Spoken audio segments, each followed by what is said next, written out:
Com a criação dos Estados Nacionais, o que nós vamos observar aí quando a gente pensa em cidadania, organização política, é a centralização de toda a burocracia de um país, não, de micronações num único só.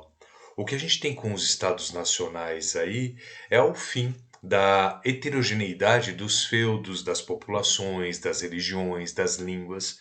O que eu estou querendo dizer para vocês? É que com a criação de um Estado Nacional, nós vamos ter um processo de unificação desse país. É a característica principal de um Estado Nacional. É esse processo de unificação. Unificação da língua, unificação da moeda, unificação do sistema de pesos e medidas, como eu disse aí para vocês.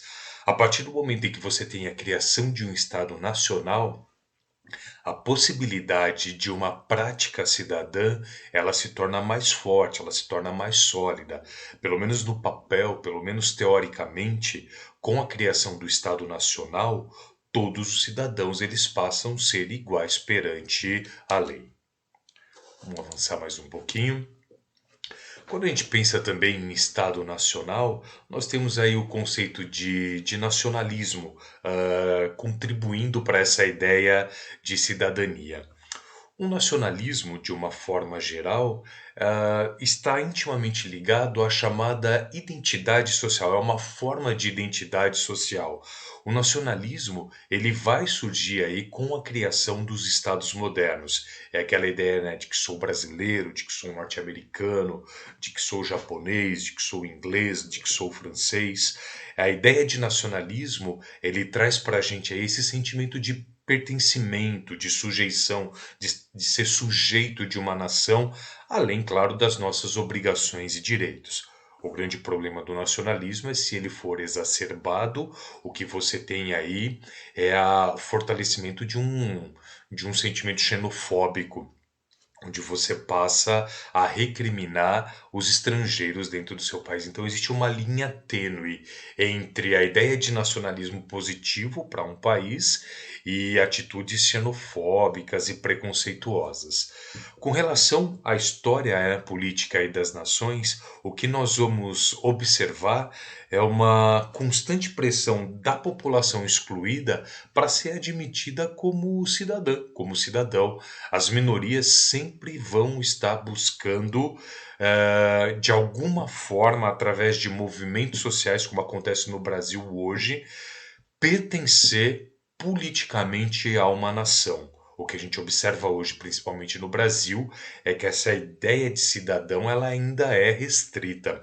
Quando a gente pensa nas minorias, né, principalmente a população negra e indígena, a ideia de cidadania para essas minorias ela inexiste. Então o que a gente observa aí é que nós temos dentro de um contexto de nação as minorias sempre tentando ter os seus direitos de cidadão garantidos e mantidos. São os movimentos sociais aí que vão propiciar os direitos civis a essas minorias, a essas populações excluídas. Quando a gente pensa em país desenvolvido, você não tem grandes movimentos sociais, porque essa ideia de cidadão, ela se estende para tudo e todos. Vocês vão sempre observar os movimentos sociais em países subdesenvolvidos, onde as minorias não têm aí os seus direitos garantidos. O que a gente vê aí então são esses movimentos sociais, eles ampliando a cidadania para essas minorias. Um exemplo que eu posso trazer para vocês, apesar da Revolução Francesa ela ter sido encabeçada pela burguesia, que queria o poder político e não a igualdade de tudo e todos, mas a população de alguma forma se beneficiou com a Revolução Francesa. Nós vamos ter a independência dos Estados Unidos em 1776, nós vamos ter as revoluções inglesas, que é a Revolução Puritana em 1640 e a Revolução Gloriosa em 1688, onde a gente vai ter aí os trabalhadores, analfabetos, mulheres, população que vivia aí nas colônias, tentando eliminar os sistemas de exclusão, injustiça e sujeição. Nós vamos ter aí pelo mundo todo e principalmente aqui no Brasil os movimentos abolicionistas, o de independência e de emancipação política. Então, de uma forma geral, os movimentos sociais, eles têm como principal objetivo garantir o direito de cidadão, principalmente dos excluídos, dos explorados e das minorias. Nós vamos ter aí, dentro da história das nações, né, a maioria dos estados ou países instituídos pela burguesia. O que, que isso quer dizer? A burguesia que já tinha o poder econômico, como eu já disse para vocês, passa a assumir aí o poder político. Isso vai ganhar força com a Revolução Francesa de 1789, que também é chamada de Revolução Burguesa. Nós vamos ter aí o fim dos chamados privilégios particulares individuais, corporativos, regionais e de classe. O que a gente vê com a Revolução Francesa é que privilégios de grupos minoritários e elitistas começando a cair. E aí, surgindo de uma forma geral, a ideia de reforma agrária nos países, uma melhor distribuição das terras, o confisco dos bens, principalmente da elite monárquica, a eliminação dos dízimos. Dízimos eram impostos pagos aí principalmente à Igreja Católica. O fim aí do chamado direito canônico. O direito canônico é o direito que foi criado e constituído pela Igreja Católica, principalmente na Europa, a criação dos exércitos e também das constituições burguesas. Um exemplo aí de constituição burguesa é a Constituição Francesa de 1791, logo depois da Revolução Francesa aí, que iniciou-se em 1789. A independência dos Estados Unidos e a Constituição norte-americana, depois de 1776, é um exemplo de constituição que prima pelo direito de cidadão de tudo e todos. A nossa Constituição, a Constituição de 1824, né, quando nos tornamos independentes, e logo depois a Constituição de 1891, quando nos tornamos uma república, né, de 1891, foi uma cópia, uma adaptação das constituições francesa e norte-americana. Então essas constituições onde nós temos a burguesia encabeçando esses movimentos revolucionários, elas normalmente começam a garantir um mínimo de direito de cidadania aí para todos. Nós vamos ter aí a criação de um Estado laico, isso quer dizer um Estado sem uma religião oficial, um Estado que não é determinado por uma religião específica, que vai ter aí funções administrativas, bélicas, comerciais, jurídicas, culturais, científicas e produtivas, não pautados mais por um pensamento religioso católico. E por último, nós vamos ter aí uma aliança entre a burguesia, o proletariado, o trabalhador que vive na cidade, e o campesinato, o trabalhador do campo.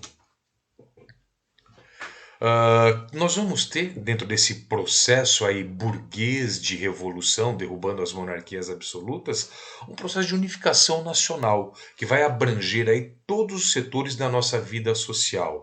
O que nós vamos ter nesse processo de unificação nacional desses países é o estabelecimento de um sistema único de pesos e medidas, além da unificação da língua, criação de leis que vão servir a todos e não somente a uma elite aristocrática, uma elite econômica, a organização de uma educação pública na qual se vai ensinar o idioma, ou mesmo um idioma para tudo e todos, uma história pátria, uma história contando o desenvolvimento aí dos países, os chamados rudimentos de ofício, base do nacionalismo e da cidadania. Com a expansão da vida pública, nós vamos ter aí a criação dos exércitos, da organização de uma vida militar, assembleias e uma política municipal, a criação de festas civis e públicas. Todos esses elementos conjugados, essas festas civis e públicas, a criação de um exército, esse processo de unificação, ele vai contribuir para a ideia de cidadania, de quais são os direitos e quais são as obrigatoriedades e os deveres de todos esses cidadãos. Nós vamos ter também, dentro da cultura, né, uma homogeneização da cultura de uma nação. Só que essa homogeneização dessa cultura, né, a criação de uma cultura de massa, na verdade ela vai trazer alguns pontos negativos, né, como mascarar aí essa distinção de classe e poder de força, violência do Estado. O que a gente vê dentro de um processo de homogeneização cultural é o mascaramento das desigualdades sociais, o que não é bom aí para a cidadania. A população pobre, a população minoritária, como a população negra e indígena nos dias atuais, elas sofrem com essa discriminação e com essa ideia de que os seus direitos de cidadãos não são garantidos. Então, dentro desse processo de homogeneização política, social e também cultural, nós temos essa característica negativa aí. Pensando ainda no conceito de cidadania e sociologia, eu tenho aqui alguns autores que vão remeter à ideia de cidadania. O primeiro é Montesquieu, que no século XVIII, 1700, vai defender a democracia como uma das melhores formas de poder, em despeito aí da sua fragilidade, né? Mesmo uma democracia sendo um regime político relativamente frágil, né? Ele ainda acredita que esse governo democrático, esse governo que atende os anseios do povo, ele é o ideal para uma nação. Eu vou ter também Rousseau, que vai trazer essa contradição entre a necessidade de liberdade e a existência de leis que vão ordenar aí a sociedade, limitando a nossa autonomia individual. Rousseau vai dizer para a gente que a figura de um Estado com leis muito bem definidas, ela é de extrema importância para se garantir os direitos de cidadania, os direitos coletivos. Eu tenho Tocqueville, que vai falar sobre as chamadas igualdades civis e políticas, né? Sobre a capacidade de associação, de união aí dos americanos. Eu trouxe para vocês aqui também duas doutrinas políticas que vão dar para a gente aí uma base para a cidadania em alguns países. Eu tenho os chamados liberais e os socialistas, né? Os liberais eles vão trazer para a gente aí essa liberdade de julgamento e de ação, onde o Estado ele vai ter como única finalidade garantir a liberdade de tudo e todos, a liberdade de ir e vir, a liberdade de expressão. Os principais autores liberais ou que pregam a ideia de um liberalismo, de um Estado mínimo que garanta um mínimo de liberdade para tudo e todos são Adam Smith, David Ricardo e David Hume. Eu tenho aí também a doutrina política socialista, que é fundamentado aí na igualdade da vida humana, onde o Estado ele é o principal responsável por garantir a justiça social. Enquanto os liberais pregam um Estado mínimo, os socialistas pregam que o Estado tem que ser firme, forte, para garantir a ideia de justiça social. Eu tenho aí Saint-Simon, François Fourier, o Robert Owen, o próprio aí Karl Marx e Engels. Então são doutrinas políticas antagônicas que pensam na figura do Estado de forma antagônica. Os liberais pensam num Estado mínimo, os socialistas eles pensam num Estado forte, firme, atuante. Lembrando que para os socialistas o Estado ele nada mais é do que o povo em si. Deixa eu ver aqui. Bem, eu acho que esse é o último slide. Bem, queridos alunos e alunas, eu termino por aqui essa ideia geral de cidadania dentro do campo sociológico e histórico. Estudem e estudem.